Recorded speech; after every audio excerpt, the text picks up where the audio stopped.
Bashkimi Evropian ka reaguar pas vendimit të Kuvendit të Shqipërisë, i cili rrëzoi me 82 vota kërkesën e strukturës së posaçme kundër korrupsionit dhe krimit të organizuar për arrestimin e deputetes Belinda Balluku. Delegacioni i BE-s në Tiranë bëri thirrje politikës shqiptare që të mos pengoj punën e institucioneve të drejtësisë, duke theksuar se lufta kundër korrupsionit mbetet një element kyç në procesin e integrimit evropian të vendit. BE-ja mban shënim rezultatet e votimit të sotëm në Parlamentin e Shqipërisë. Gjithashtu, në thuaj se angazhimi për sundimin e ligjit në luftën kundër korrupsionit janë të një rëndësie thelbësore në procesin e antarësimit në Bashkimin Evropian, sigurimi një mjedisi të përshtatshëm që SPAK të kryej në mënyrë efektive punën e tij është thelbësore për të mbështetur në mënyrë të besueshme përparimin e Shqipërisë drejt antarësimit të BE-s. Reagim për këtë çështje pati edhe ambasada e Gjermanisë në Shqipëri, e cila përmes një deklarate zyrtare shprehu rezervat ndaj vendimit të Parlamentit. Gjermania mbështet procesin e integrimit të Shqipërisë në Bashkimin Evropian në përputhje me dëshirën e shqiptarëve. Kushti i domosdoshëm për të bërë progres në këtë proces të bazuar në merita është ndjekja penale me efektivitet e korrupsionit dhe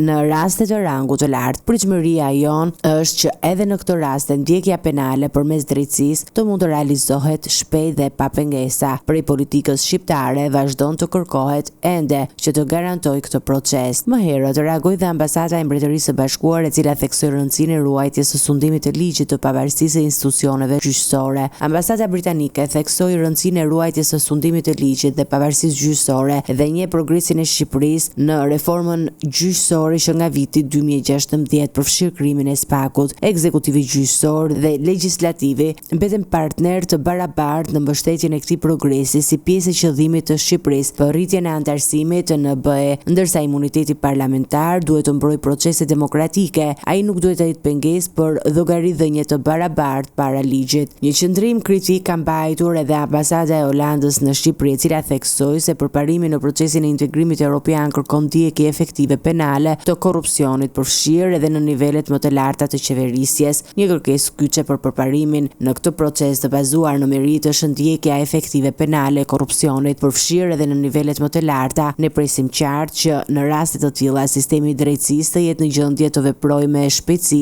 edhe pa pengesa. Politika shqiptare mbetet mbështetëse për siguruar këtë proces. Kuvendi i Shqipërisë rrëzoi këtë të njëjtë kërkesën e SPAK për arrestimin e deputetes Belinda Balluku me 82 vota kundër.